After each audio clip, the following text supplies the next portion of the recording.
Sega has reportedly started work on big-budget reboots of two cult titles, Crazy Taxi and Jet Set Radio. According to a report from Bloomberg citing People familiar with its plans, the Japanese game giant wants to create new games that can become global hits like Fortnite and deliver recurring revenue. Fortnite, of course, has built its success on a number of attributes.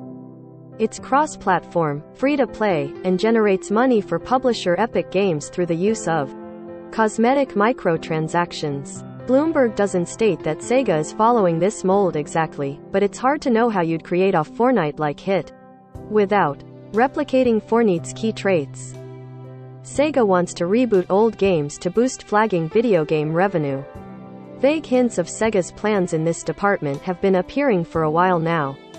In the company's annual earnings report for the year ending March 2021, it named Jet Set Radio and Crazy Taxi as examples of past IP it wanted to utilize through reboots, remasters, and remakes. Other games named included Rez, Panzer Dragoon, and Streets of Rage. This same report discussed an internal super game initiative, which Sony exec Shuji Utsumi later explained would mean building multi-platform AAA titles with global releases.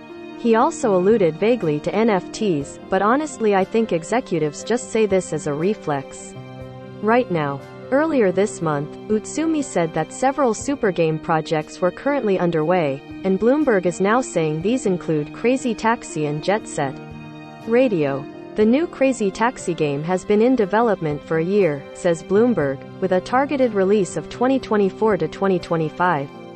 No such timeframe for Jet Set Radio is mentioned, and the publication stresses that both new games are in the early stages of creation and could still be cancelled.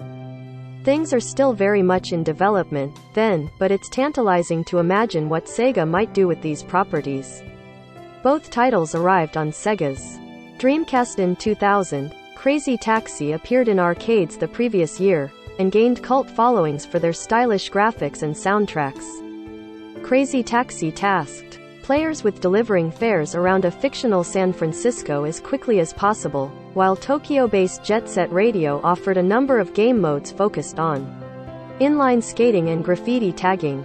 Both titles are much more focused on gameplay than story, but Jet Set Radio's use of factions and competitions seems particularly well suited to the sort of mass participation multiplayer that has helped make Fortnite so popular.